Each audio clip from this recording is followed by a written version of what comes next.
ዓለም ይዘው ነው የገቡት። ኢየሱስ ሲገባ ግን የራሱን ደም ይዞ ወደ ቅድስተ ቅዱሳን ገባ።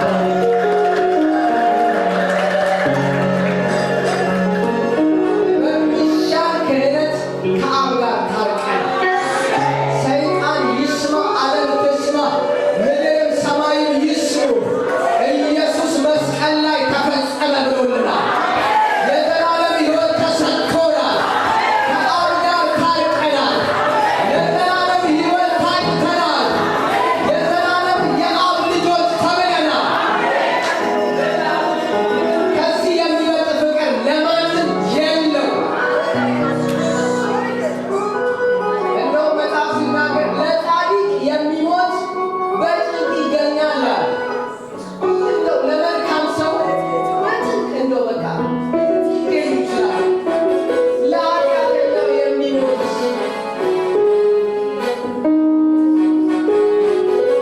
እኔን አይተህ ከአብ ወርደህ ግርግም ተገኝተህ መስቀል ላይ ለገለጥከው ክብር ላንተ ለዘላለም ይሆናል።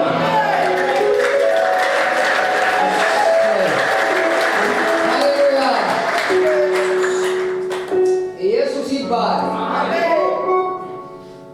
የሚበልጥ ክህነት በኢየሱስ ተሰጥቶናል። የማይወሰድ ማንም ሰው ሊነጥቀን የማይችል ክህነት በኢየሱስ ተሰጥቶናል። ከአብ ጋር ለዘላለም ታርቀናል። የእሱን ግድግዳ አፍርሶታል። አንድ ቅድስተ ቅዱሳን አስገብቶናል። እሱ ገብቶ እኛ ተከትለናል። ኢየሱስ ይባል።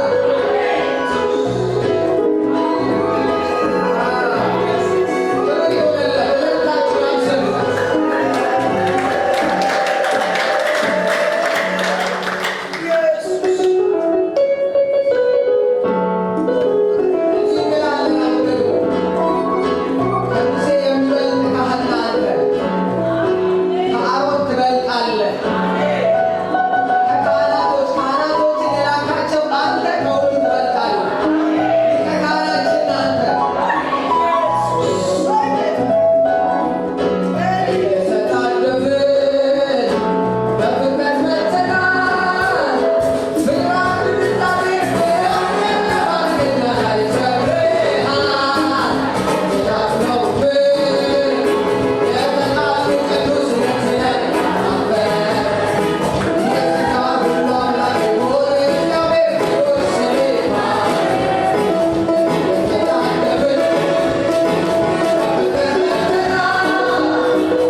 ለኢየሱስ ይሁን።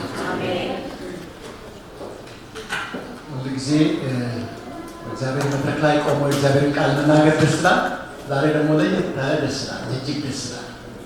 ለምን እንደሆነ ታውቃላችሁ?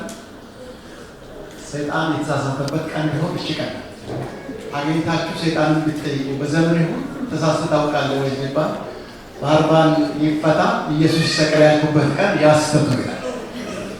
ስለዚህ ዛሬ በጣም ደስ ያለኝ ሰይጣን የተሳሳተበት ቀን ስለሆነ ክብር ለጌታ ይሁን። ለእግዚአብሔር ሕዝብ የመነሳት ለዲያብሎስ የውድቀት ምሽት ቀን ስለሆነ ክብር ለጌታ ይሁን። ኢየሱስ ተነስተዋል። ኢየሱስ ተነስተዋል። ሲነሳ እኔና እናንተን ይዞ ነው የተነሳ። ስለ ንጉሡ ክብር ይገባል።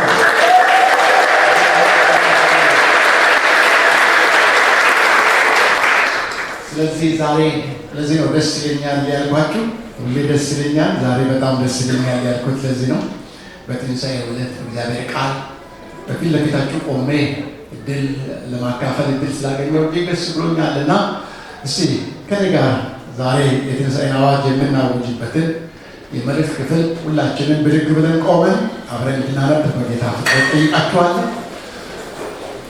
መጽሐፍ ቅዱስ የያዛችሁ ዛሬ አብረን የምንካፈልበትን የመልእክት ክፍል የምታገኙት በጣም የምትወዱትን ብዙ ጊዜ የሚያነበባችሁትን የሉቃስን ወንጌል ምዕራፍ 24ን ከኔ ጋር አብራችሁ ልትከፍቱ በጌታ ፍቅር ጠይቃለሁ። የሉቃስ ወንጌል ምዕራፍ 24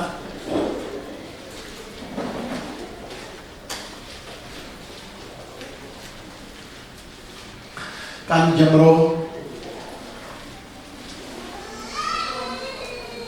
እስከ 9 ያለውን ቁጥሮች እና በጋራ አሁን እንድናነብ ጠይቃለሁ። የሉቃስ ወንጌል ምዕራፍ 24 ከ1 እስከ 9 ምናልባት እናንተ ሙሉ ምዕራፉን ልታጠኑ ትችላላችሁ። እኔ ግን መጽሐፍ ቅዱስ ላይ ያዛችሁ እኔ ጋር ይህን ቃል እንድታነቡ ጠይቃለሁ።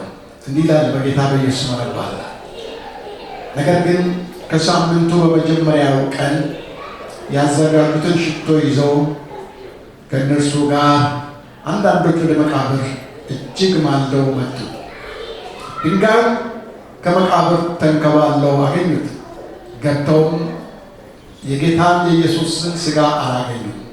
እነሱም በዛ ሲያመነቱ እነሆ 2 ሰዎች የሚያንጸባርቅ ልብስ ለብሰው ወደ እነሱ ቀረቡ። ፈርተውም ፊታቸውን ወደ ምድር አቀርቅረው ሳሉ እንዲህ አሏቸው፣ ሕያውን ከሙታን መካከል ስለምን ትፈልጋላችሁ? ተነስተዋል እንጂ በዚህ የለም። ሕያውን ከሙታን መካከል ስለምን ትፈልጋላችሁ? ተነስተዋል እንጂ በዚህ የለም።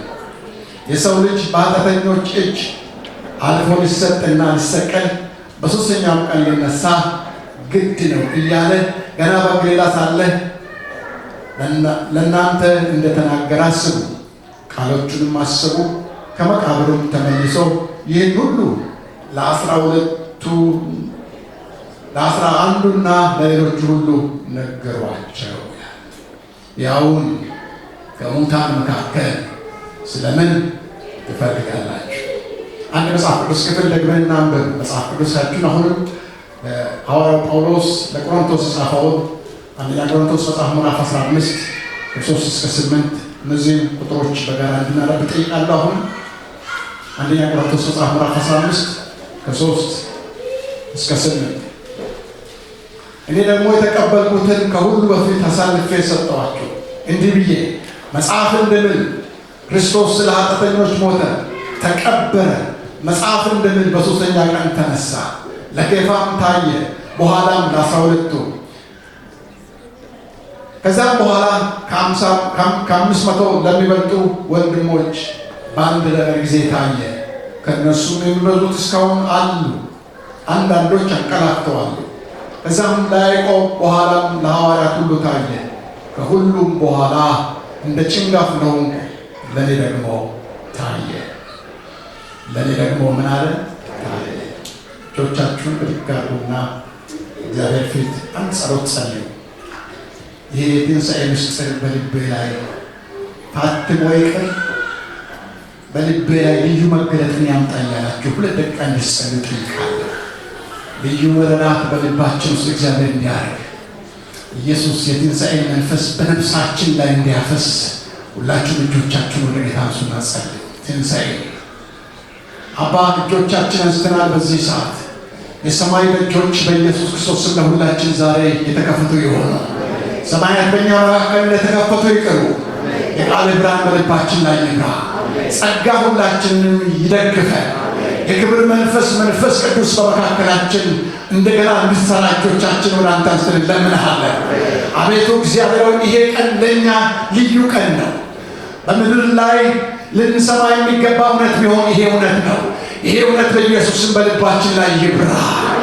በኢየሱስም በልባችን ላይ ይብራ። ከትላንት ልቅ ዛሬ ይብራ።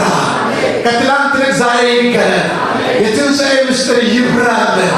በትንሣኤ መንፈስ ይሄ ጉባኤ የተባረከ ይሆን። በነፍሳችን ላይ ያሉ ተጽዕኖዎች ሁሉ በትንሣኤ ኃይል የተመታ ይሆን። ማንኛውም ቀንበር በዚህ የትንሣኤ ጉልበት የተመታ ይሆን።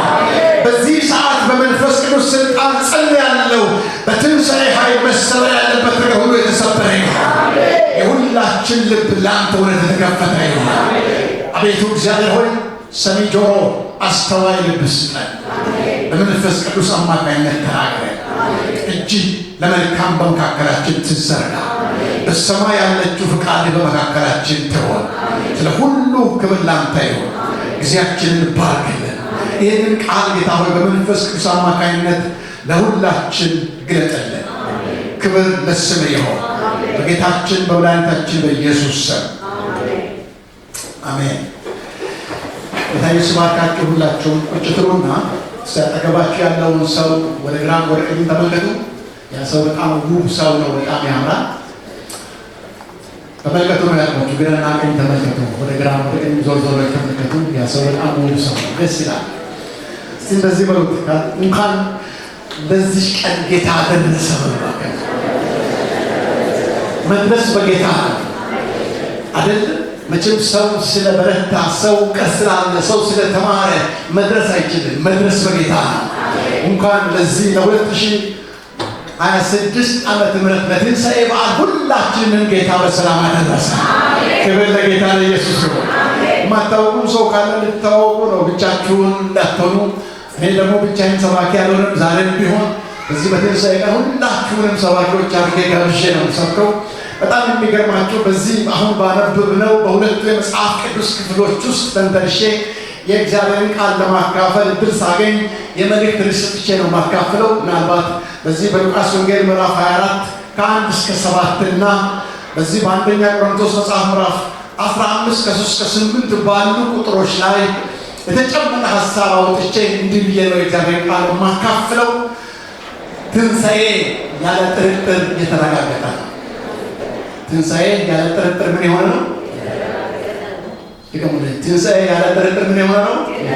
ሁላችሁም ከሌላ ሰባኮች ሁሉና ትንሣኤ ያለ ጥርጥር የተረጋገጠ ነው። አሉስ ይገሙስ እንደገና እርግጠኛ ሆናችሁ እንድትናገሩ ፈልጋለሁ።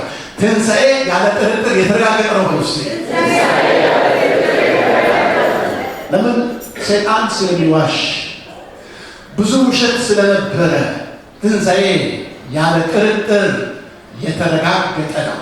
በጣም የሚገርማችሁ እዚህ በሉቃስ ወንጌል ላይ ትኩረት ሳደርግ ቁጥር 5 ላይ ያለው ቃል ነው ለሪሼ ዋና ነጥብ የሆነው። ምን ይላል? ተነስተዋል እንጂ በዚህ የለም ይላል። ምክንያቱም ተነስተዋል እንጂ በዚህ የለም የሚለው ሀሳብ በሙታን መካከል የለም እያለ ነው መልአኩ እየነገረ ያለ። በመቃብር ውስጥ የለም እያለ ነው። መቃብሩ ባዶ ነው እያለ ነው። ዛሬም ቱሪስቶች ኢየሩሳሌም ሄዶ የኢየሱስ ክርስቶስ መቃብር ባዶ እንደሆነ በትክክል ያያሉ፣ ይዳስሳሉ። ምክንያቱም ብዙ በዘመናት ሁሉ የሞቱ ሰዎች መቃብር ተከድኖ አለ። የኢየሱስ ክርስቶስ መቃብር ግን ዛሬ ባዶ ነው። ኧረ የእኛ ጌታ ተነስተዋል። ስለዚህ ባዶ ነው እያለ ነው። በእርግጥ ኢየሱስ ከሙታን ምን ሆነዋል? ተነስተዋል እያላቸው ነበር መልአኩ። በጣም የሚገርማችሁ ወንድሞችና እህቶቼ ዛሬ ይህን ቃል ስናገር በእርግጠኝነት አንድ ሁለት የሆኑ ነገሮች በሕይወታችሁ እንደሚሆኑ አምናለሁ። እርግጠኛ እንድትሆኑ የምፈልገው ነገር አለ። የክርስቶስ ትንሣኤ ለአማኞች የድል ኃይል እንደሆነ እንድታረጋግጡ ወይም መጽሐፍ ቅዱስ እንዲያረጋግጥ ድጋፍ እፈልጋለሁ። ምክንያቱም ትንሣኤ ለአማኝ የድል ኃይል፣ የድል ሰንደቅ ዓላማ ባንዲራችን ነው። ትንሣኤ ለአማኝ ነው ያልኳቸው፣ ለዓለም ለአማኝ የድል አርማ ነው፣ የድል ሰንደቅ ዓላማ ነው። ዛሬ ይህንን ሰንደቅ ዓላማችን ነው ከፍ የምናደርገው። ሁሉ ጊዜ በአንድ ጦር ሜዳ ላይ አንድ ወታደር ወይም ጦርነት የጨረሰ ህዝብ ምንድን ነው የሚያደርገው? ባንዲራውን ነው ከፍ የሚያደርገው። የእኛ ባንዲራ ትንሣኤ ነው። እስቲ ጮክ ብላችሁ አሜን በሉ። በደንብ አሜን በሉ። እስቲ ባንዲራውን የሚያነሳ አንድ ሰው ለትንሣኤ ጌታ ለኢየሱስ ክብር ያመጣል። በእልልታ በጭብጨባ ትንሣኤያችን ኢየሱስ ክርስቶስ። ይሄ የድል ዓላማችን ነው፣ የድል ባንዲራችን ነው ትንሣኤ። በጣም የሚገርማችሁ ሰንደቅ ዓላማችን ነው ከፍ የምናደርገው ዛሬ። ሰንደቅ ዓላማ ነው፣ የድል ዓላማችን ነው።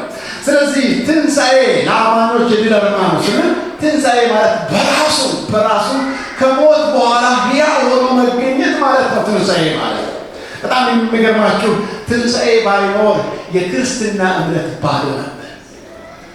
ምን ማለት ነው? በሌላ አባባል እንደ በምድር ላይ እንደሚታዩ እምነቶች እንደ ቡዲዝሙ፣ እንደ ሂንዱይዝሙ፣ እንደ ሙስሊሙ ማለት ነው ባዶ ነበረ።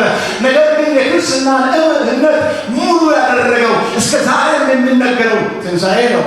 ኢየሱስ መነሳት ለእኔና ለእናንተ የድል ባንዲራችን ነው። ጮክ ብላችሁ አሜን። ቅዱሳን በጣም የሚገርማችሁ ትንሣኤ ባይኖር እምነታችን ከንቱ ነበር አለ ጳውሎስ። ትንሣኤ ባይኖር እንደ ሌሎች እምነት ነበር አለ።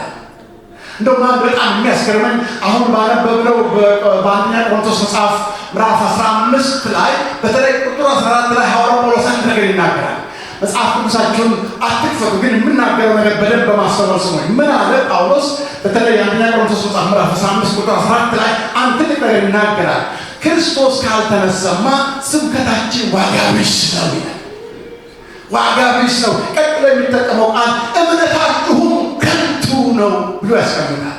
ስብከቴ ዋጋ ቢስ ይሆን ነበር ማለት እኮ ነው። እምነቴ ከንቱ ይሆን ነበር ማለት ነው። ኢየሱስ ባይነሳ ለምን አልተነሳም? ሙታን ትንሣኤ የለም የሚሉ ተከራካሪዎች ስለነበሩ ጳውሎስ አንድ ትልቅ ነገር ተናገረ። የሚያስገርማችሁ ክርስቶስ ካልተነሳ ስብከታችን ዋጋ ቢስ ነበር አለ። እሱ ብቻ አይደለም እምነታችንም ከንቱ ነበር አለና በጣም የሚገርማችሁ ዋጋ ቢስ እንዳይሆን ከንቱ እንዳይሆን ኢየሱስ ተነስተዋል። እስቲ በደንብ አሜን። ከንቱ እንዳይሆን ዋጋ ቢስ እንዳይሆን እምነታችን ከንቱ እንዳይሆን ስብከቶቻችንም ዋጋ ቢስ እንዳይሆን ኢየሱስ ክርስቶስ ከሙታን ብሏል ተነስተዋል። ለምን? በጣም የሚገርማችሁ አንድ ትልቅ ምስጢር ልነግራችሁ የምፈልገው እዛው ምዕራፍ 15 ቁጥር 20 ላይ ይህንኑ የራሱን ጥያቄ ሲፈታ ቁጥር 20 ላይ እንዲህ ቃል ታገኛላችሁ። አንደኛ ቆሮንቶስ ምዕራፍ 15 ቁጥር 20 ላይ ነገር ግን ክርስቶስ ላንቀላፉት ሁሉ በኩራት ሆኖ በእርግጥ ከሙታን ብሏል ተነስቷል። ድምፃችሁን ከፍ አድርጉና ተነስቷል ነው። ከዚህ በላይ ድምፃችሁን ከፍ አድርጉና ተነስቷል ነው።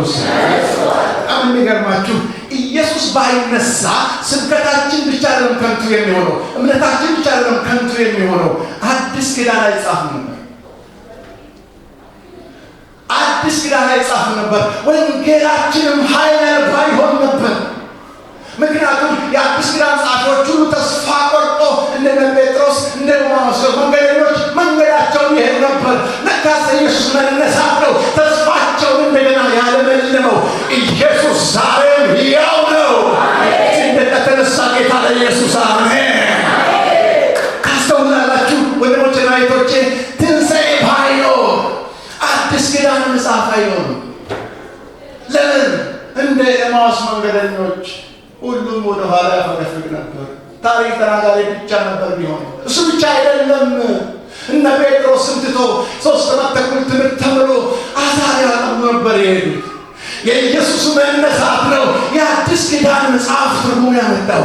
ኢየሱስ ባይነሳ ኖሮ ስብከታችን ከንቱ ነበር አለ ጳውሎስ። ኢየሱስ ባይነሳ ኖሮ እምነታችንም ከንቱ ነበር። ነገር ግን ኢየሱስ በመነሳቱ ስብከታችንም ከንቱ አይደለም፣ እምነታችንም ከንቱ አይደለም። ክብር ለነገሥታት ንጉሥ ለጌቶች ጌታ ለኢየሱስ ነው።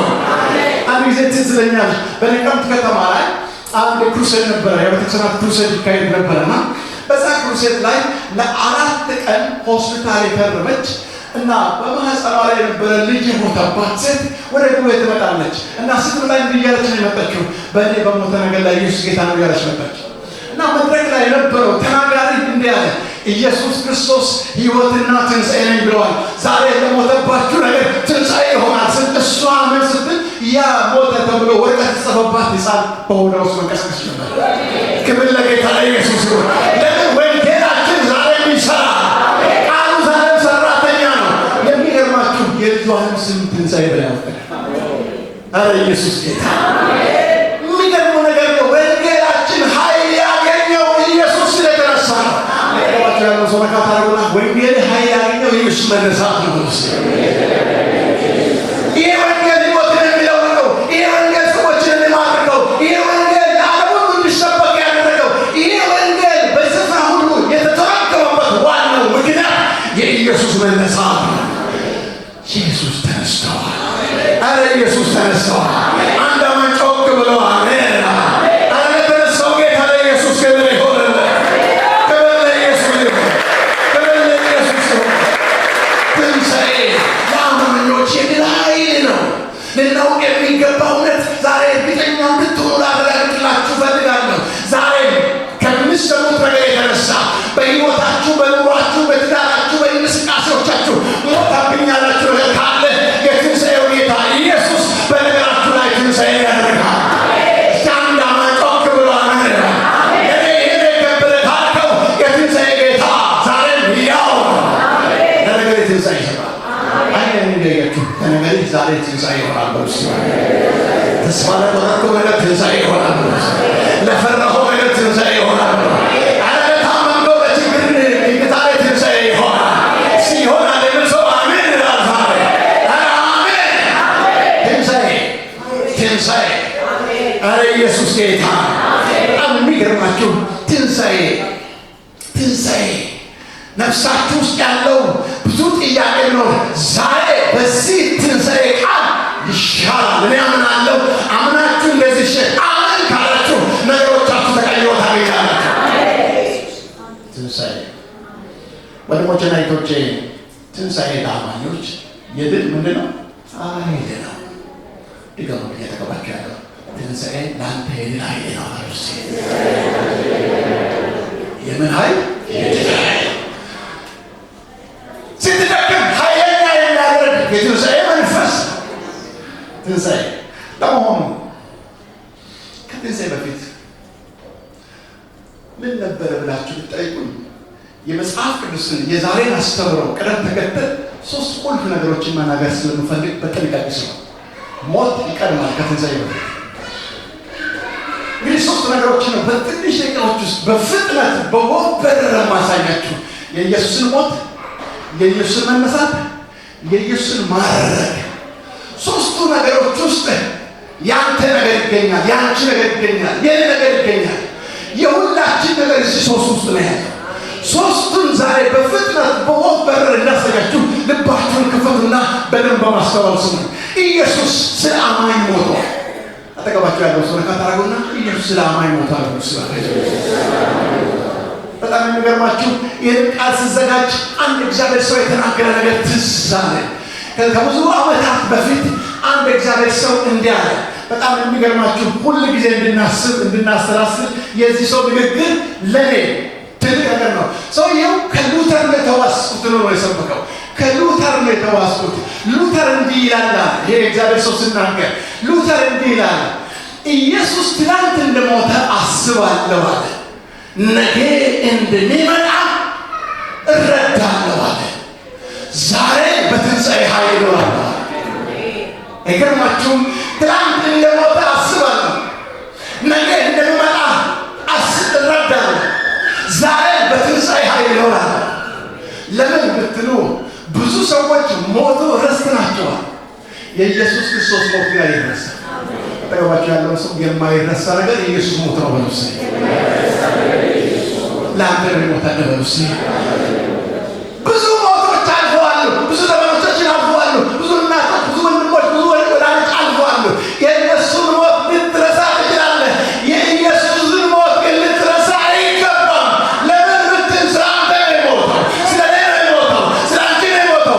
የማይረሳ ሞት የሆነ የኢየሱስ ሞት ነው። የኢየሱስን ሞት የረሳለት ራስን ረስተሃል ማለት ነው። ደህንነትን ረስተሃል ማለት ነው። የኢየሱስ ሞት አይረሳም። እሱ ብቻ አይደለም፣ ምጽአቱን መዘንጋት የለብንም።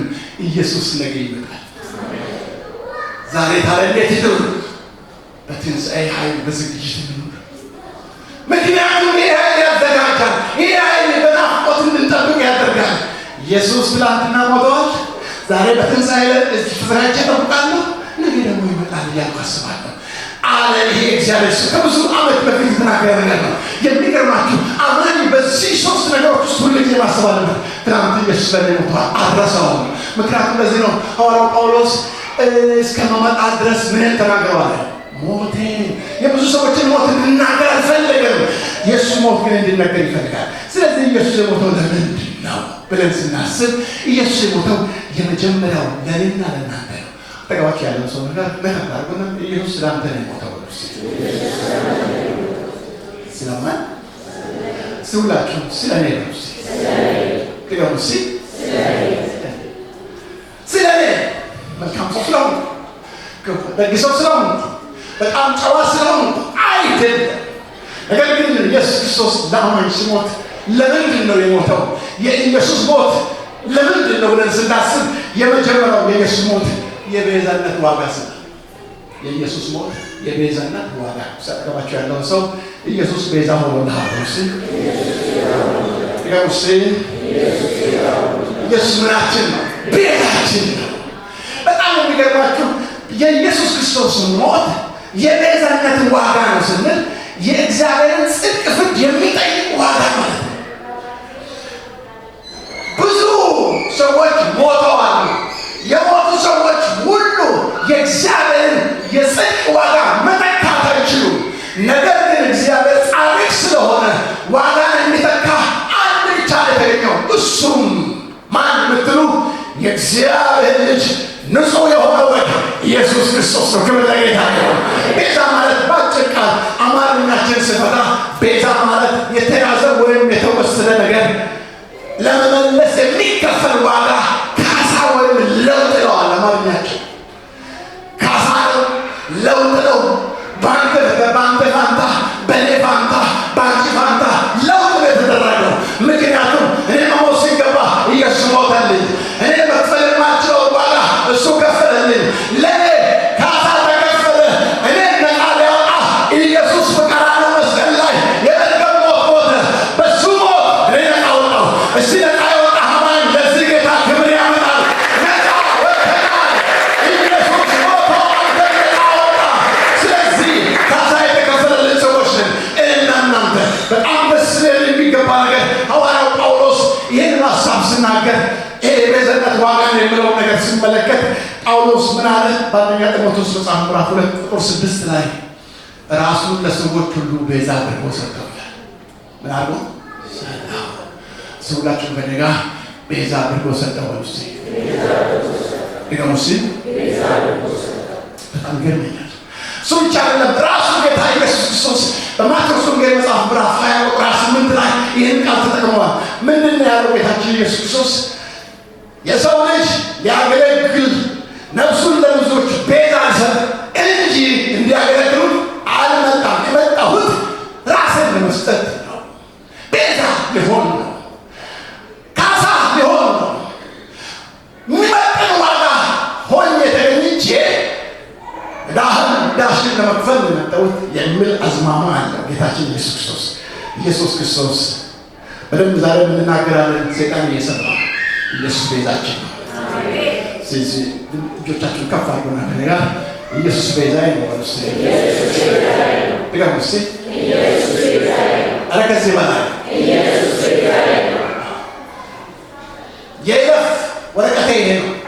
ኢየሱስ ቤዛ ነው ብዬ ነው። ሰይጣንን የሚያስገለግጠው ማተም ይሄ ነው። ኢየሱስ ቤዛ ሆነ። ስለዚህ ኢየሱስ ክርስቶስ ለአማኞች ያደረገው ትልቁ ነገር ወይም የክርስቶስ ሞት ለአማኝ የመጀመሪያው የቤዛነት ዋጋ ነው። ሁለተኛ የክርስቶስ ሞት ለአማኝ ምንድን ነው ብትሉ የእግዚአብሔር አስደናቂ ፍቅር የተገለጠበት ነው። የእግዚአብሔር አስደናቂ ፍቅር በደንብ ስሙኝ። ዛሬ በማስተዋል ሰው አንዳንዶቻችን መጽሐፍ ቅዱሳችሁንም እያነበባችሁ እየተረዳችሁ እንድትሰሙ እፈልጋለሁ። እግዚአብሔር ዛሬም ይወደናል። አጠገባችሁ ያለው ሰው በእግዚአብሔር ፍቅር እንዳትጠራጠሩ። ብዙ ሰው ይሄ ሰው ምን እያለ ነው ይወደኝ ይሆን ይሄ ችግር ለምን ደረሰብኝ የሚል ብዙ ሰው አለ። ግን እግዚአብሔር ይወደናል። እኔ ጋር አንድ ሰው ጮክ ብሎ እግዚአብሔር ይወደኛል ይበል። ይገሙሲ መልካም ሰው ስለሆንክ አይደለም የወደደ፣ ቸር ሰው ስለሆንክ አይደለም የወደደ፣ ጻድቅ ሰው ስለሆንክ አይደለም የወደደ። ነገር ግን መጽሐፍ ቅዱሳችን በጣም አስገራሚ ነገር ሐዋርያው ጳውሎስ ለሮሜ ሰዎች ሲናገር በሮሜ 5:8 ላይ ይህን ቃል ተጠቅመዋል። ጌታችን ኢየሱስ ክርስቶስ እግዚአብሔር በክርስቶስ እንዴት እንደወደደን ጳውሎስ በሮሜ መጽሐፍ ምዕራፍ 5:8 ላይ ነገር ግን ኃጢአተኞች ሳለን ክርስቶስ ስለኛ ሞቷልና እግዚአብሔር ለእኛ ያለውን የራሱን ፍቅር ምን ያደርጋል? ያስረዳል። መረዳት ከፈለግ ሽሬት ለጻድቅ ሰው አይደለም ኢየሱስ የሞተው፣ ለቸር ሰው አይደለም ኢየሱስ የሞተው። እግዚአብሔር ያለውን የመጨረሻ የፍቅር ጥልቅ የሆነው ነገር ሲገልጥ ነው ኢየሱስ ስለኛ የሞተው። ይሄ የእግዚአብሔርን ታላቅ ፍቅር ያሳያል። በጣም የሚገርማችሁ ሐዋርያው ጳውሎስ ከተጠቀመው ይልቅ መጽሐፍ ቅዱሳችን ሁላችሁም ከኔ ጋር አንደኛ ጴጥሮስ መጽሐፍ ምዕራፍ 3 ላይ ተጠቅመዋል። አንደኛ ጴጥሮስ መጽሐፍ ምዕራፍ 3 ቁጥር 18 አንድ ሁላችሁም ግፈሩ። ጴጥሮስ የሚናገረው አስገራሚ ስለሆነ ጳውሎስ ከተናገረው ቃል ጋር ጉልበታም የሆነ ነገር አግኝቼዋለሁ። እስኪ መጽሐፍ ቅዱሳችሁን ከኔ ጋር አንደኛ ጴጥሮስ መጽሐፍ ምዕራፍ 3 ቁጥር 18 ሁሉ ሰው መጽሐፍ ቅዱስ እንዲያነብ እፈልጋለሁ። ማንነታችን ጴጥሮስ ግልጥ አድርጎ ይናገራል። መቼም አይሁዳዊ ነው ይሄ ሰው ጴጥሮስ። በደንብ የሚናገረው ነገር ስሙ። እዚህ ጋር እንዲህ ያለ እግዚአብሔር ቃል ክርስቶስ ደግሞ ወደ እግዚአብሔር እንዲያቀርብን እሱ ጻድቅ ሆኖ ስለ አመፀኞች ስለ ምኖች በምስል ምኖች ገባቸው ያለው ሰው አንተን አመፀኛ የነበርክ በምስል አሁን አይደለም አንተን አመፀኛ የነበርክ። አመፅ ማለት ምን ማለት ነው? አመፀኛ ሰው ባል ይወዳል። አመፀኛ ልጅና ባናተም አባቱን ምቅሱ በነስም ባይጠራ ነው። እና እናንተ ግን መጽሐፍ ቅዱስ ሲናገር አመፀኛ ነው በእግዚአብሔር ስርዓት ላይ ያመፅ። ነገር ግን መጽሐፍ ቅዱስ ምን ብሎ ነው የሚናገረው? አመፀኞች ስለ ምኖች ስለ ጻድቃን አይደለም፣ ስለ ቸር ሰዎች አይደለም፣ ስለ ደግ ሰዎች አይደለም። ስለ የትኞቹ? ስለ አመፀኞች ይላል። አንድ ጊዜ በኃጢአት ምክንያት ምን ሆኗል? ሞተዋልና ይልና በጣም የሚገርማችሁ በስጋ ሞተ፣ በመንፈስ ግን ምን ማለት ያው ሆነ። ኢየሱስ ዛሬ እንደ ሞተ አልቀረም፣ ሕያው ነው፣ ተነስተዋል። ክብር ለመንፈስ ቅዱስ ይሁን። በጣም ይገርመኛል። ኢየሱስ ክርስቶስ የሞተበት ዋናው ምክንያት የእግዚአብሔርን አስደናቂ ፍቅር ለማስረዳት ነው፣ ወይም የተገለጠበት መንገድ ነው ብለን እንድናስብ ነው። ስለዚህ የእግዚአብሔር ፍቅር የተገለጠ ፍቅር ነው። የእግዚአብሔር ፍቅር የተረጋገጠ ፍቅር ነው። የእግዚአብሔር ፍቅር የማንጠራጠር ፍቅር ነው። ስለዚህ ከተጠራጠራችሁ በወንዶችና በሴት ወንዶቻችሁ አማካይ ፍቅር ተጠራጠሩ እንጂ በእግዚአብሔር ፍቅር እንዳትጠራጠሩ። ሁላችሁ ወንዶቻችን አልጠራጠረም ነው በልስ አልጠራጠረም ነው። እግዚአብሔር ዛሬ ይወደኛል ነው ስለዚህ ራሱ ተጠራጠረ ስለ እግዚአብሔር ፍቅር። ምክንያቱም እግዚአብሔር በቃሎቹ የታመነ ወንድማችን አገኘ መዝሙር ይዘምራል። ኃጢአተኞች ሳለን እንበል እግዚአብሔር ምን አለ? በጣም ደስ ይለኛል። ምኖች ሳለን ኃጢአተኞች ሳለን። ስለዚህ እግዚአብሔር እቅድ ወይም እግዚአብሔር ዓላማ ለእኔና ለእናንተ ምን እንደሆነ እዚህ ክፍል ውስጥ እንረዳለን። ምክንያቱም ጌታ የሞተው ለጻድቃን ሳይሆን ለኃጢአተኞች እንደሆነ አመልካች ቃል ነው። ስለዚህ ክርስቶስ ሞት ለአማኝ ምንድን ነው ብትሉ የእግዚአብሔር ፍቅር የተገለጠበት ወይም የተረጋገጠበት መንገድ ነው እያልኩ ነው ያለው። ሶስተኛ የክርስቶስ ሞት ለአማኝ ምንድን ነው ብትሉ በሶስተኛ ደረጃ የእግዚአብሔር ዘላለማዊ እቅድ ነበር። የኢየሱስ ሞት ዘላለማዊ ይዘላል። ስለዚህ ባለፈው ምሽት ለነበራችሁ ነግሬያችኋለሁ። የፓሽን ፊልም የሰራውን ሰው አንድ ጋዜጠኛ እየጠየቀ ፊልሙን የሰራው ሰው ማን ነው ኢየሱስን የሰቀለው የሚል ትልቅ ሚዲያ የከፈተ ነገር ነበር። ማን ነው ኢየሱስን የሰቀለው የሚል አንዳንዶች ጨካኞች አይሁዶች ናቸው ይላሉ።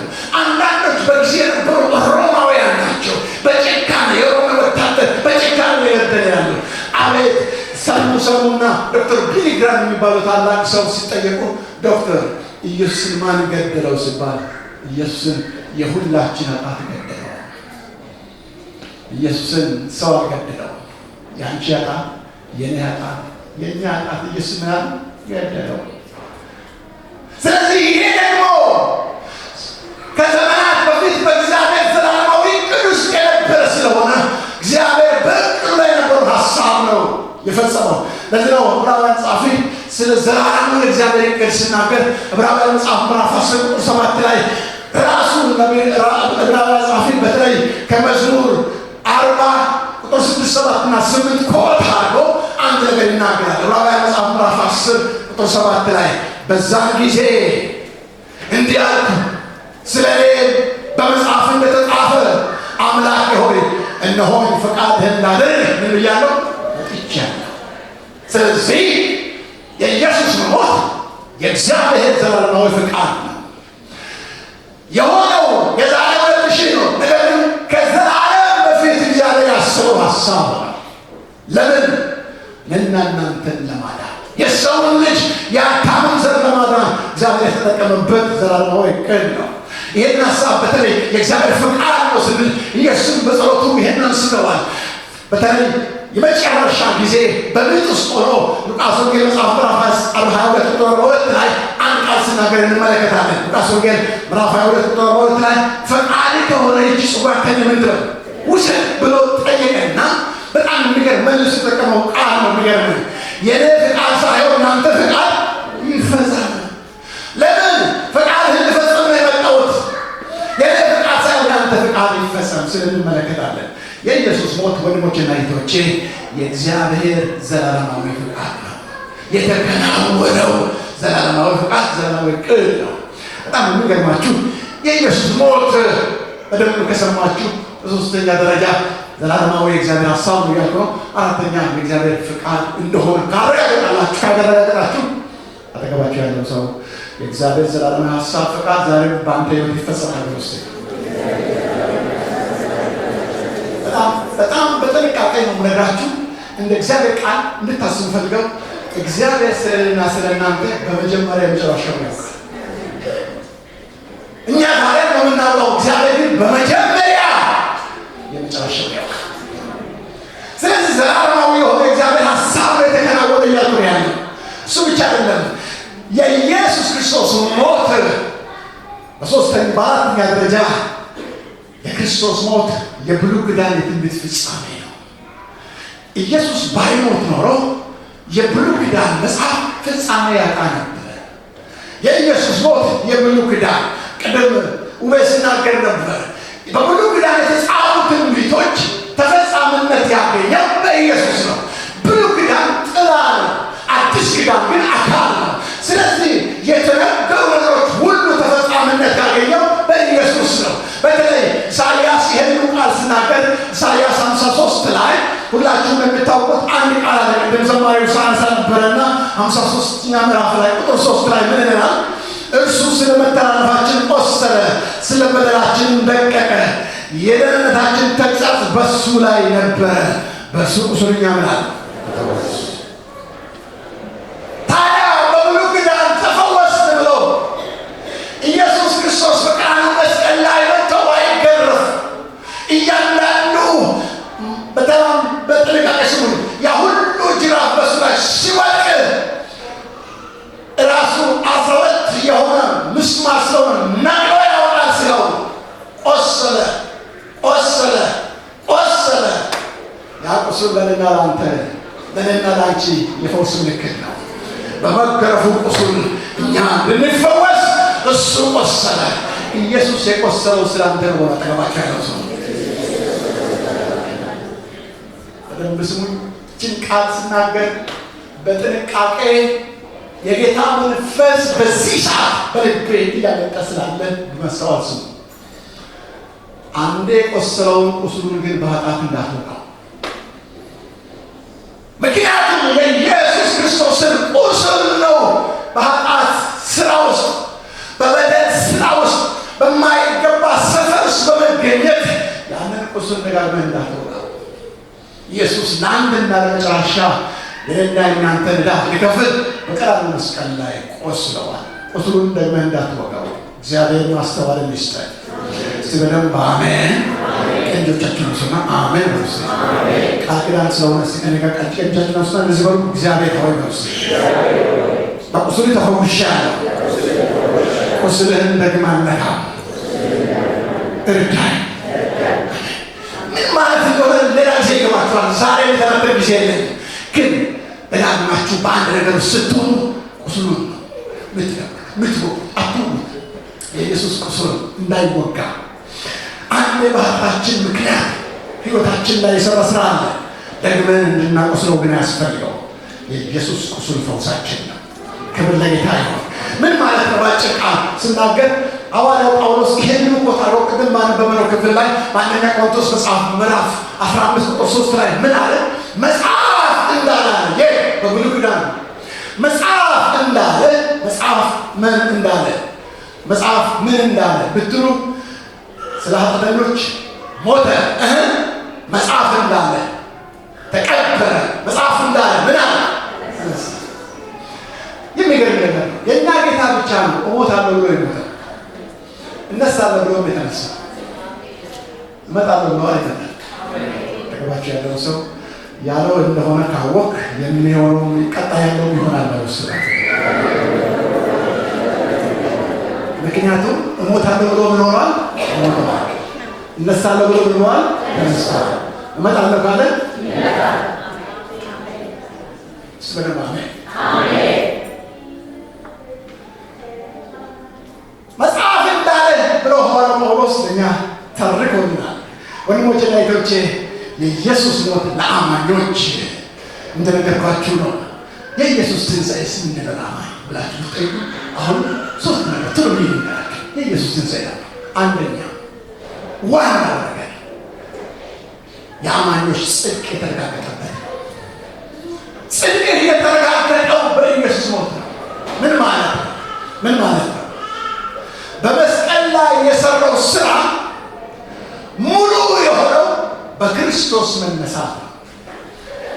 መስቀል ላይ ሰርቶ ሞቶ ቢቀር አደጋው ከባድ ነበር። ነገር ግን መጽሐፍ ቅዱስ እንደሚናገር እርሱ ስለኛ በቀራንዮ መስቀል ላይ ሞተ። መስቀል ላይ የሰራውን ስራ በአደባባይ ሊገልጥልን ስለ ሁላችን ተነሳ። እስቲ ከደጋ ድምፃችን ከፍ አድርጉና ኢየሱስ ስለ እኔ ተነስቷል ነው። እስቲ ድገሙ። እስቲ በመስቀል ላይ የሰራው ስራ ሙሉ የሆነው ሞቱ ሙሉ የሆነው ሲነሳ ነው። ለዚህ ሐዋርያው ጳውሎስ ለሮሜ አማኞች በሮሜ መጽሐፍ ምዕራፍ 4 ላይ በተለይ ከ22 ጀምሮ እስከ 25 ባሉ ቁጥሮች ላይ እንዲህ ይለናል። ስለዚህ ደግሞ ጻድቅ ሆኖ ተቆጠረለት ለአብርሃም ካለ በኋላ ቀጥሎ ያለው ቃል ለእኔና ለእናንተ የሚጠቅም ነገር ግን ተቆጠረለት የሚለው ቃል ስለ እሱ ብቻ የተጻፈ አይደለም፣ ስለ እኛም ነው እንጂ ስለ በደላችን አልፎ የተሰጠውን እኛን ለማጽደቅም የተነሳው የጌታችን ኢየሱስ ክርስቶስን ከሙታን ማስነሳው ለምናምን ለእኛም ይቆጠርልናል። ኢየሱስ ከሙታን የተነሳበት ዋናው ምክንያት አንቺን እኔን ለማጽደቅ ነው። ተገባችሁ? ያለው ሰው የጸደቀው ኢየሱስ ከሙታን ስለተነሳ ነው። ቃሉ ነው ያለው። ምክንያቱም ሙሉ የሆነው ኢየሱስ ሲነሳ መጽሐፍ ቅዱሳችን በትክክል ስናገር የእግዚአብሔር ስራ ሙሉ የሆነው ኢየሱስ ክርስቶስ ሲሞት ብቻ ሳይሆን ሲሰቀል ብቻ ሳይሆን ኢየሱስ ሲነሳ ሙሉ ሆነ፣ ጽድቅ ሆነ፣ ጽድቅ ሆኖ ተቆጠረ። ክብር ለጌታ ኢየሱስ ይሁን። የእግዚአብሔር ስራ ሙሉ ይሆን ዘንድ ኢየሱስ ተነስተዋል። የአማኞች ጽድቅ ይረጋገጥ ዘንድ ኢየሱስ ምን ብሏል? ተነስቷል። ድምፃችን ከፍ አድርጉና ተነስቷል።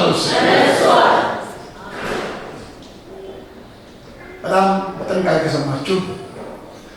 ኢየሱስ የተነሳው እኔና እናንተን ለማጽደቅ ነው። ተቀባቸው ያለው ሰው ካታረጉና ከኢየሱስ ትንሣኤ የተነሳ ጸድቅ።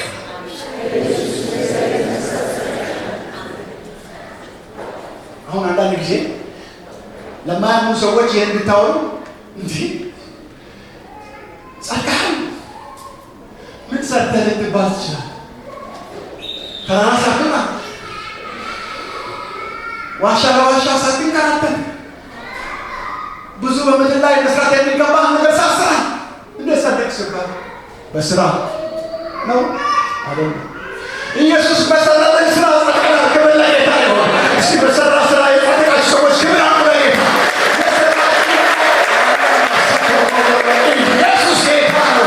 ለዚህ ነው ኢየሱስ ሲነሳ ለአንተ ጽድቅን ያጎናጸፈው። ለዚህ ነው ለአብርሃም እምነቱ ጽድቅ ሆነለት ተቆጠረ። በእሱ በእግዚአብሔር ልጅ በኢየሱስ ለምናምን ለእኔና ለእናንተ ደግሞ የኢየሱስ መነሳት ጽድቅን አጎናጸፈ። ስለዚህ ነው መጽሐፍ ቅዱስ እኛን ለማጽደቅ ኢየሱስ ከሙታን ተነስተዋል። ከኔ ጋር ድምፃችሁን ከፍ አድርጉና እኔን ለማጽደቅ ኢየሱስ ከሙታን ተነስተዋል ብሎ አረ ጮክ ብላችሁ እኔን ለማጽደቅ ኢየሱስ ከሙታን ተነስተዋል ብሎ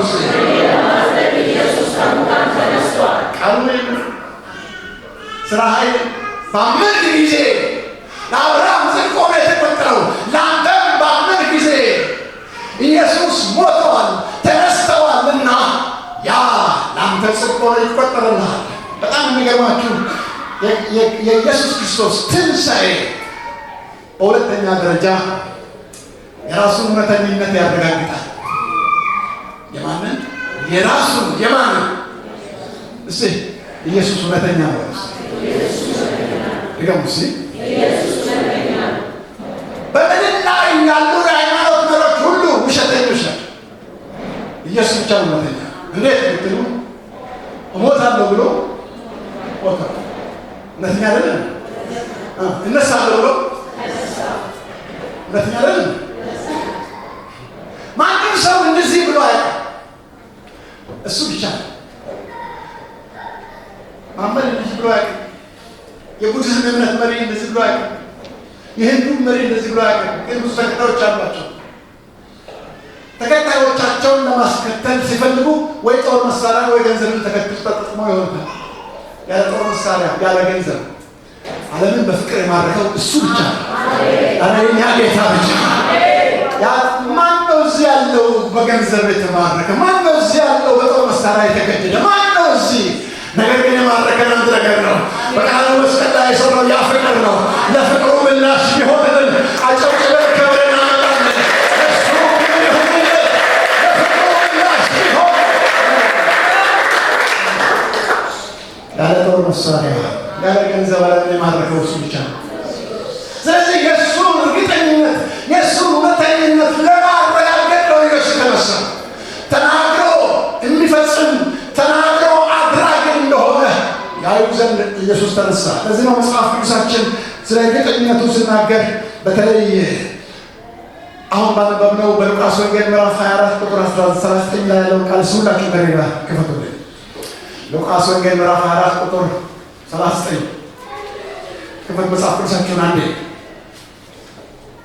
ከትንሣኤ በኋላ ለእነዚህ መንገድ ላይ ለሳቱ ለደከሙ ምን ብሎ ራሱን እንደገለጠ ተመልከቱ። እኔ በሉልኝ፣ እኔ ራሴ እንደሆንኩ እጆቼንና እግሮቼን እዩ። ኢየሱስ ራሱ እርግጠኛ እንዲሆኑ የራሱን እርግጠኝነት ምክንያቱም የተነሳ ጌታ እንደሆነ ያዩ ዘንድ እኔ እንደሆንኩ እጆቼና እግሮቼን በእኔ እንደሚታይ መንፈስና ስጋ አጥንት የለውምና እኔ እንዳሳችሁ እዩ አላቸው። እኔ ምን ማለት ነው? እኔ የትንሣኤ ጌታ ነው። ኢየሱስ ብቻ የትንሣኤ ጌታ ነው። በጊዜ የነበሩ ሚዲያ ቢዋሽ፣ በጊዜ የነበሩ የሃይማኖት መሪዎች ስም ቢያጠለሹ ኢየሱስ ተነስቶ ግን እኔ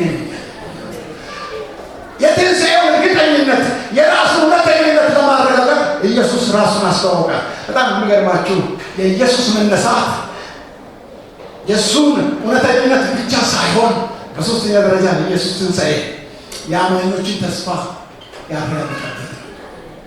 የአማኞችን ተስፋ ምን ያለበት አጠገባቸው ያለው ሰው የኢየሱስ መነሳት ያንተን ተስፋ ያረጋግጣል። ብዙ ሰዎች ወደ ጌታ ሲሄዱ እንገናኛለን እያየሽን ነበር፣ ግን ይሄ ባይሆን ኖሮ ይሄ ማረጋገጫ ባይሆን ኖሮ ስበታችን ገብቶ ነበር። ስለዚህ ሄደዋሉ፣ ነገር ግን እርግጠኞች ናቸው እናገኛቸዋለን። ተስፋችን እየተረጋገጠ አጠገባቸው ያለው ሰው ተስፋ እየተረጋገጠ ተስፋችን እየተረጋገጠ ነው። ውሸት የሌለበት ነው ተስፋችን። ምክንያቱም ፌክ አይደለም። ብዙ ፌክ አለ፣ ነገር ግን ተስፋችን ፌክ አይደለም። ለምን? መጽሐፍ ቅዱስ አስረግጦልናል። ቅድም ባነበብነው በዚህ በሐዋርያው ጳውሎስ ንግግር በአንደኛ ቆሮንቶስ መጽሐፍ ምዕራፍ 15 ቁጥር 20 ላይ እንዲህ ይላል፣ በጣም ስሙኝ፣ በጣም ደስ ይለኛል፣ ነገር ግን ክርስቶስ ላንቀላፉት ሁሉ በኩራት ሆኖ በእርግጥ ከሙታን ምን ብለዋል? ተነስቷል። እሱ በኩር ከሆነ እኛ እንከተላለን። አንቺም ትከተያለሽ፣ አንተም ትከተላለህ። ኢየሱስ በኩር ሆኖ ቀድመዋል። አለቀድሞ ስፍራ ይዘዋል። ለቀዳሙ ለኢየሱስ ክብር ይሆንለት። ቀድሞ ለቀድሞ ለኢየሱስ አንተን ለሚያስከትል ለሚያስከትል ለሙታን ሁሉ ሕይወትን ለሚሰጥ ለጌታ ክብር ይሆንለት። አይገርማችሁ? መጽሐፍ ቅዱስ ሲናገር እኮ ይሄ ባይሆን ኖሮ ስብከታችን ከንቱ ይሆን ነበር። ስለዚህ የሞቱ የኛ የምንላቸው በክርስቶስ አምነው የሞቱ ተስፋችን የተረጋገጠ ስለሆነ አንድ ቀን እናገኘዋለን። ለአንተም ዛሬ ብትሞት ወደ እሄዳለሁ ብለህ ብትጨነቅ በክርስቶስ እመን እንጂ መንግሥተ ሰማያት ያለማንም ከልካይ ስህተት ብለህ ትገባለህ። አጠገባችሁ ያለውን ሰው ያለማንም ከልካይ ስህተት ብለህ ትገባለህ። ገብርኤል አይከለክልም፣ በሉስ ሚካኤል አይከለክልም። ኢየሱስን ማለት እንጂ ያለ ከልካይ። በምድር ላይ ብዙ የሃይማኖት ሰዎች የሚጠይቁ ዛሬ ብትሞት መንግሥተ ሰማያት ትገባለህ ወይ ብለህ ብትጠይቁት የምመልሰው መልስ አንድ ነው። ወይ ስራዬ፣ ወይ ነፍስ አባቴ፣ ወይ እግዚአብሔር ያውቃል። አንድ አማኝ ግን ብትጠይቁ ዛሬ ሞት ያለ ከልካይ። አረ ኢየሱስ ጌታ ነው። እስቲ በሰማይ ቤት እንዳለ የሚያምን ሰው አጨብጭቦ ከበለ ጌታ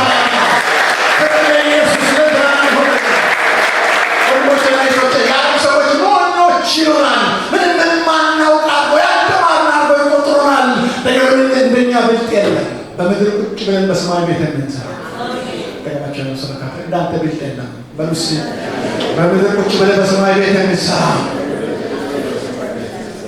ማን ይላል? ዘማሪው እንዳለ እኔ እንዳልዘምር ጊዜ ስለማይፈቅድና ስለማልችል እንጂ በጣም ደስ ይላል።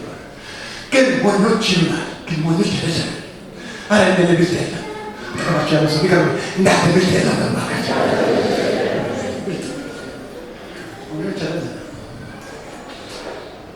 እግዚአብሔር ስም የተባረከ ይሁን።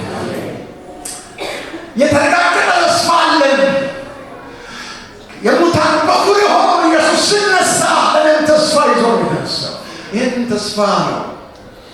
ወንጌላችን ለምድር ብቻ ስብከት ቢሆን ኖሮ ለእንጀራ ብቻ ቢሆን ኖሮ ምስክርነት ነበር።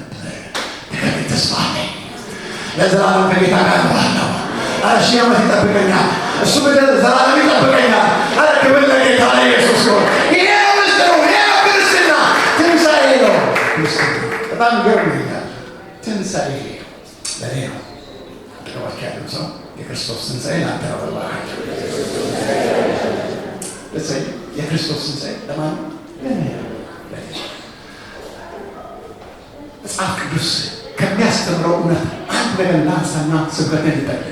ሁላችሁም ከኔ ጋር የዮሐንስ ወንጌል ምዕራፍ 20 አንድ ክፍል መጽሐፍ ቅዱስ እያነበባችሁ ማውራት በጣም ደስ የሚለኝና መቼም ይህንን ቃል ሲይዝ ከቃሉ ውጭ ሌላ ነገር መናገር ስለማልፈልግ ቃሉ በራሱ ደስ ይላል። ዮሐንስ ወንጌል መጽሐፍ ምዕራፍ 20 ቁጥር 16 እና 17 ከኔ ጋር አብራችሁ እንዲህ የሚል ቃል ታገኛላችሁ። ቁጥር 16 እና 17 ኢየሱስም ማረሚያ ናት። እርሷም ዘወር ብለህ በዕብራይስጥ ረቡኒ ያለችው ትርጓሜን መምህር ሆይ ማለት ነው። ኢየሱስም ገና ወደ አባቴ ስላላረኩምና አትንከኝ፣ ነገር ግን ወደ ወንድሞቼ ሄደሽ እኔ ወደ አባቴና ወደ አባታችሁ ወደ አምላኬና ወደ አምላካችሁ አርጋለሁ ብለሽ ንገሪያቸው። በጣም ደግማችኋለሁ። ቁጥር 17 ሁላችሁ በደንብ ምን ልናገር እንደፈለኩ በዛ ውስጥ ነው የምታገኙት። በደንብ ስሙ። ቁጥር 17 እንደገና ልጋ ኢየሱስም ገና ወደ አባትህ ምን አላልኩም እና ስነት በይ አትንኪ፣ ነገር ግን ወደ ወንድሞችሽ ሄደሽ እኔ ወደ አባቴና ወደ አባታችሁ ወደ አምላኬና ወደ አምላካችሁ አርጋለሁ ብለሽ ንገሪያቸው። ኢየሱስ ታላቅ ወንድማችን ነካኩና ኢየሱስ ታላቅ ወንድም ነው። እዚህ ክፍል ውስጥ ግልጽ አለው የሚያስቀምጥ ወንድሞቼ ብሎ ሐዋርያት ተሰየመ። ወንድሞች ብሎ እናስ ወደ አባታችሁና ወደ አባቴ ብቻ ነው። ወደ አባታችሁ ስሙላችሁ ከደጋ እግዚአብሔር አባት የኔ አባት ነው። ኢየሱስ ወንድማችሁ እግዚአብሔር አባታችሁ እንደሆነ እኔ በጣም ይህንን ክፍል ይህንን መልእክት የተዘጋጀው አንድ የቀረልኝ ነገር ነገራችሁ ስለፈለግኩ ነው። ይህን ክፍል የመረጥኩት በደንብ ስሙ። ዮሐንስ እንደዘገበልን የዮሐንስ ዘገባ በጣም አስገራሚ ዘገባ ነው። እዚህ ክፍል ውስጥ መቼም የትንሣኤ አብስራ የሚያበስሩ የምስራች የተናገሩ እህቶቻችን ናቸው። እግዚአብሔር ስለ እህቶቻችን የተባረከ ነው። ጌታ ስለ እነሱ አመስግኑ። ክብር ለጌታ ይሁን። ስለነዚህ ምክንያቱም ሌሊት ነው። ፍርሃት ሁሉ የሚገኙበት መቃብር ቦታ ያስፈራል። ግን ሄደዋል። ግን መሄድ ብቻ አይደለም። እዚህ ክፍል ውስጥ ከያሁን ስትመለከቱ ዮሐንስና ጴጥሮስ አይተው እንደሌላ አይተው ተመልሰዋል። ምን አለ መግደላዊት ማርያምን አይዞሽ ነይት በርቺ አይደለም እንደው እንሂድ ብሎ ከዛ መቃብር ቦታ ቢወስዱ ምን አለ ፈጥነው ሲወጡ እሷ ግን እዛው ናት። ፈጥነው ሲሄዱ እሷ ግን እዛው ናት። ነገር ግን እዛው ስትጠብቅ እነ ጴጥሮስ ትተው ሄደዋል፣ እነ ዮሐንስ ትተው ሄደዋል፣ ሌላውን ደቀ መዝሙር ትተው ሄደዋል። እሷ ግን እዛው ናት። የፍቅሩ ጥልቀት መቃብር ስፍራ አስቆይተዋታል። ኢየሱስ ክርስቶስን ምን ያህል እንደምትወድ የሚያሳይ ክፍል ነው። የፍቅሩን ጥልቀት እያለችው ዘመኛውን እንደዚህ አለችው፣ ጌታዬን ወስደህ ቢሆን አለችው። ትናንት እንደሞተ ታውቅ ነበር። ትናንትና ሲቀበር አይታለች። ሬሳዬን አላለችም። ጌታዬን ሞቶ እነሷ ኢየሱስ ጌታዋን ኢየሱስ ዛሬ ጌታዋን በጨለማ ውስጥ ቁጭ ብለህ ጌታዋን ኢየሱስ ሁሉ ጊዜ ጌታ ነው። ሲመች ብቻ ሳይሆን ሳይመችም ኢየሱስ ጌታ ነው። በጨለማ ውስጥም ኢየሱስ ጌታ ነው። የሚገርም ጠልቅ ነገር ውስጥ ነበረ። ኢየሱስን ጌታዋ ትላለች። በሀገራችንም ፕሪንስፕል ሰው እንደ ቦታ ወደ አሁኑ ምን እንባለው ሬሳ ነው እንባለው። ኢየሱስ ክርስቶስ እንደሷ ሞቶ ጌታ ነው። አጠገባቸው ያለውን ሰው ኢየሱስን በምንም ሁኔታ እንዳትለውጡ እባካችሁ። ዛሬም ጌታ ነው፣ ነገም ጌታ ነው፣ ቢሞላም ጌታ ነው፣ ቢጎልም ጌታ ነው፣ ብናጣም ጌታ ነው፣ ብንታመም ጌታ ነው፣ ብንፈወስ ጌታ ነው፣ ብናገኝ ጌታ ነው፣ ሁሌም ጌታ ነው። ስለዚህ ጌታ ክብር ይገባዋል። ጌታ ነው። ኢየሱስ ጌታ ነው። የወንደኝ አለችው፣ ሌሎች አለችም። ነገር ግን ያለ ስርዓቱም ቢሆን ኢየሱስ ያለ ቅድመ ሁኔታ መጠላት፣ ያለ ቅድመ ሁኔታ ፍቅር ግድ አለ። ፍቅር ግድ አለ። ስለዚህ ሌሎች እንደሄዱ አልሄደችም። ፍቅር ግድ አለውና መጠና እንዲህ ዋው ተገባቸው ያለው ሰው ነካታሩና ጌታ ዛሬም ግድ ይልሃል ይችላል። ያን ስርዓትም ቢሆን ይመጣል ይችላል። ግን አልከበኩም አላረኩም ግን ያንቺ ጉዳይ አስገድዶኛል ያለ ይመስለኛል። ለምን ልትሄድ ትችልማ ከመቃብር ቦታ እዛው ምትሆኑ ይመስለኛል። ስቃይዋን አየህ ወንድሞቼ እህቶቼ ዛሬ ስሙ። ኢየሱስን ግን ትግላችሁ ተያይዛችሁ በማንኛውም ሁኔታችሁ ላይ ይመጣል። ኢየሱስ ይመጣል። የመሰው ጮክ ብሎ አሜን። አየችው ልክ ማርያም ስል ድምፁን ሰማችሁ። ረቡኒ ዛሬ እኮ ሞተው ማምሯል። ረቡኒ እንዴ አትንኪ አላረኩም ሳርግ ለእነ ቶማስ ይገለጣል። ሳርግ ለኤማሁስ መንገደኞች ይገለጣል። ሳርግ ለሚዳሱ ሁሉ ይገለጣል።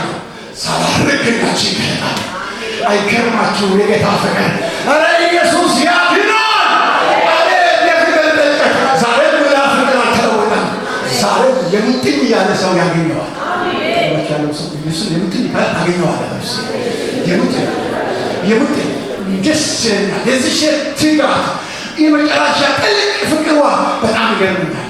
እና ሂጂና አለ አትንኪ ግን ለአንቺ ግድ ብሎኝ የመጣሁት ሂጂና ለወንድሞች እንደዚህ እገል ተነስቻለሁ እዛ ቀደሙኛለች። ስለዚህ አድርጋለሁ አለ ኢየሱስ። አረገ።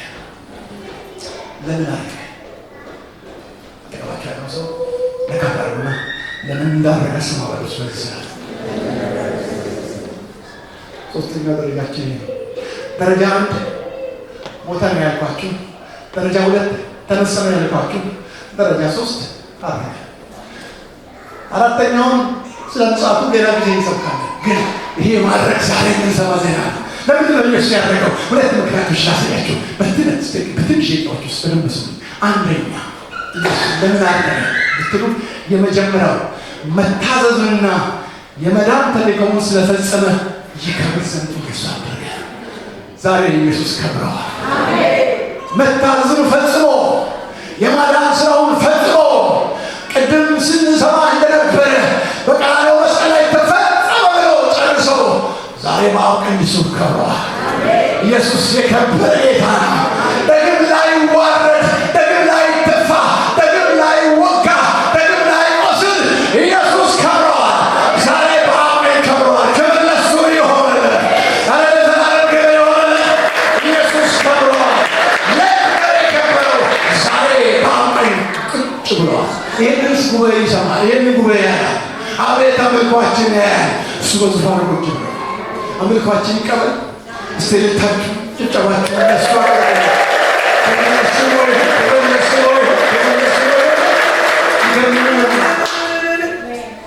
የማዳን ስራውን ጨረሰ። 3 ዓመት ተኩል ነው በምድር ላይ የቆየው።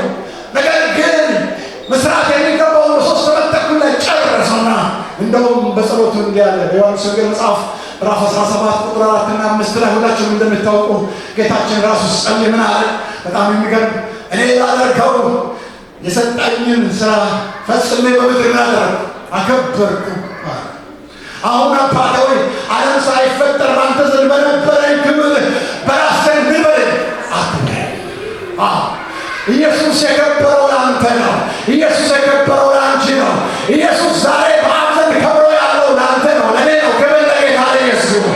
የማዳን ስራውን ጨርሰዋል። ሁለተኛ ጌታ ኢየሱስ ክርስቶስ ለምንድን ነው ያደረገው? የከበረው ለምንድን ነው ብትሉ ዕብራውያን ጻፈ እንደተናገረ ስለኛ የክህነት አገልግሎት ሊፈጽም ነው። ኢየሱስ ዛሬም ሊቀ ካህናችን ነው። መጽሐፍ ቅዱስ አንድ ይህን ክፍል በገና እንድናይ እጠይቃለሁ። ዕብራውያን 7:25 ሁላችሁም ክፍል ዕብራውያን 7:25 እንዲህ ይላል እግዚአብሔር ቃል። ዕብራውያን 7:25 ስለ እነርሱ ሊያማልድ ዘውትር በሕይወት ይኖራል።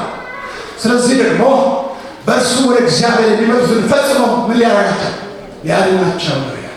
ስንድጋው ስለ እነሱ ምን ስል ሊያማልድ ዘውትር በሕይወት ይኖራል። ዘውትር መቼ? ዘውትር በሕይወት ይኖራል። ስለዚህ ደግሞ በእርሱ ወደ እግዚአብሔር ለሚመጡ ፈጽሞ ሊያድናቸው ይችላል። ዋው!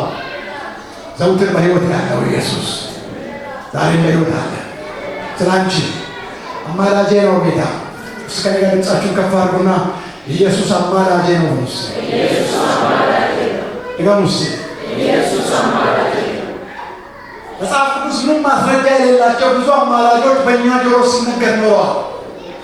ማስረጃ ያለው ግን አንድ አማላጅ እሱ ብቻ ነው። እሱም የእግዚአብሔር ልጅ ኢየሱስ።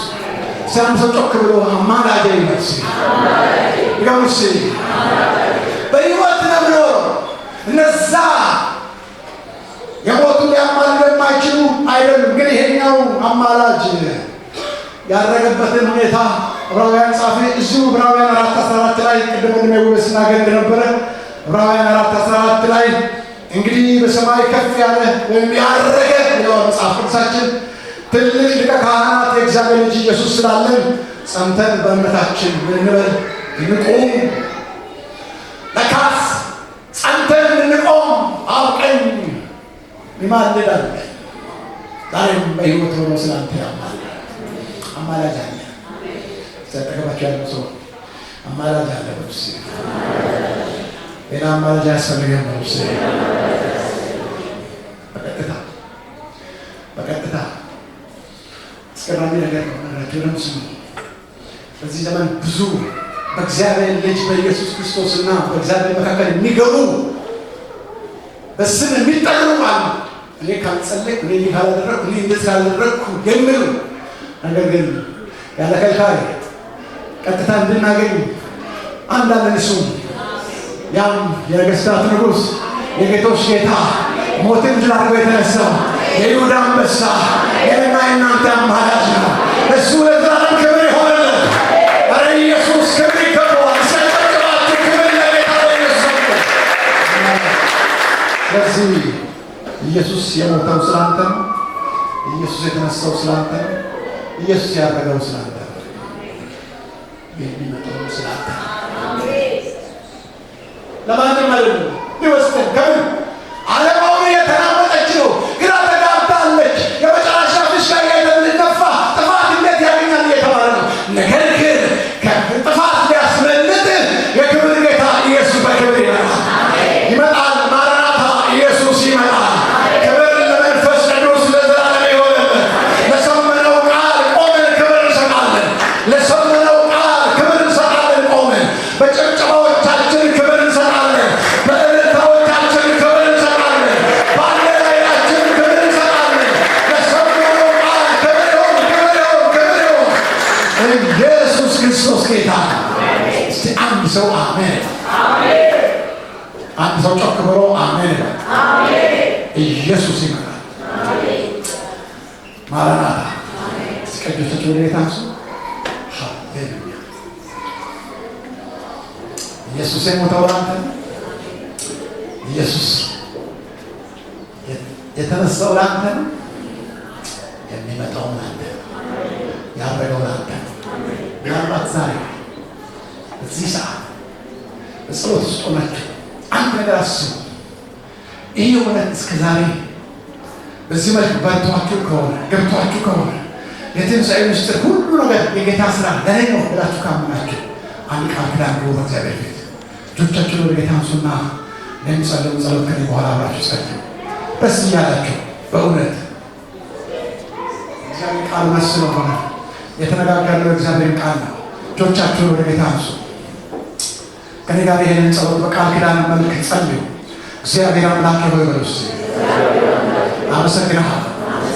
ቃልህን አምናለሁ። እንደ ቃልህ እንዲሁ ይሁንልህ። ለእኔ ሞተሃል፣ ለእኔ ተነሳሃል፣ ለእኔ አድርገሃል፣ እንደገና ለእኔ ትመጣለህ። ስለዚህ አመሰግናለሁ። ቃል እገባለሁ በሕይወት ዘመኔ ልከተልህ፣ ላመልክህ፣ ከትናንት ይልቅ በሚበልጥ ፍቅር ልከተልህ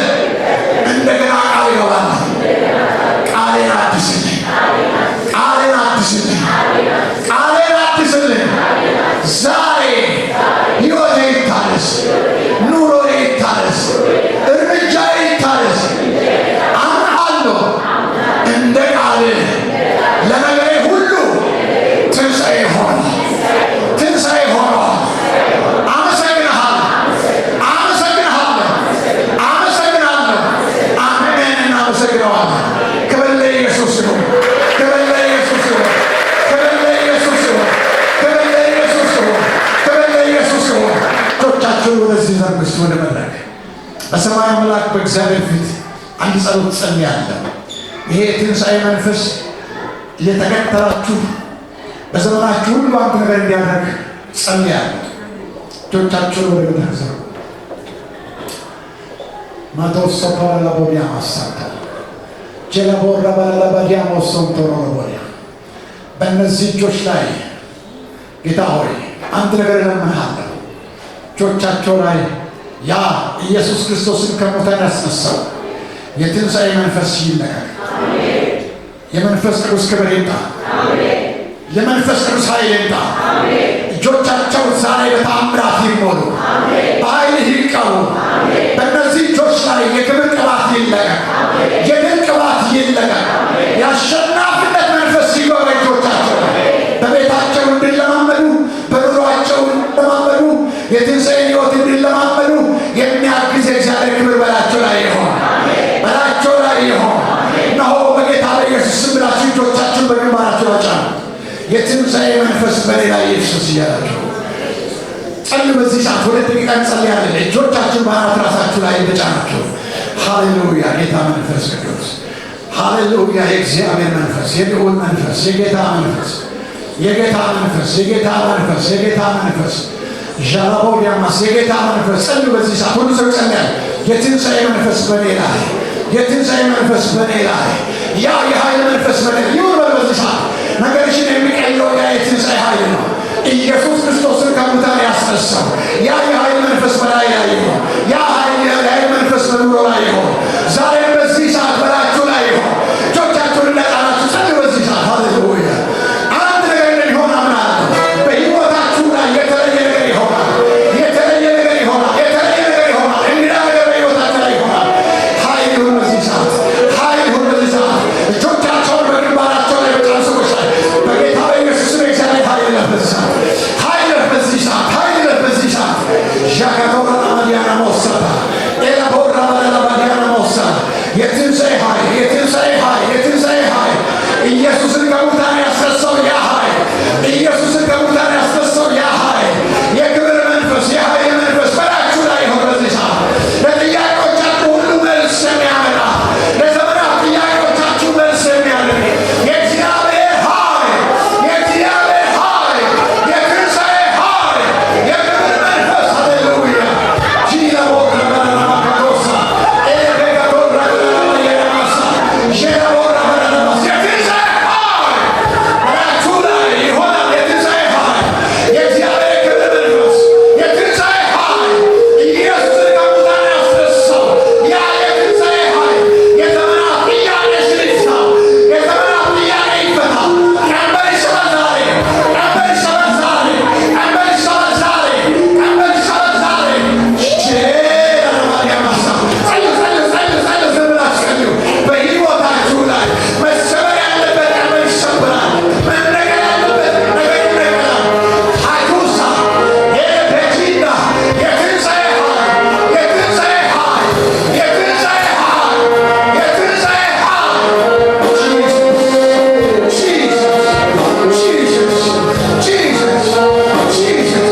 የእግዚአብሔር ኃይል፣ የእግዚአብሔር ኃይል፣ የእግዚአብሔር ኃይል ከዚህ የተነሳ በዚህ በትንሣኤ ኃይል በሽታ የተሰበረ ይሆን፣ በሽታ የተሰበረ ይሆን፣ መርገም የተሰበረ ይሆን፣ ሞት የተሻረ ይሆን፣ ፍርሃት የተረገጠ ይሆን።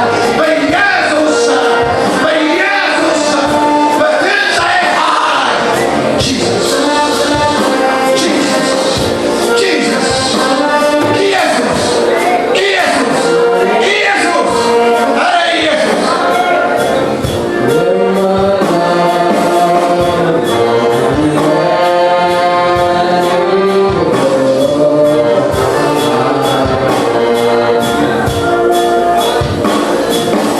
Yeah.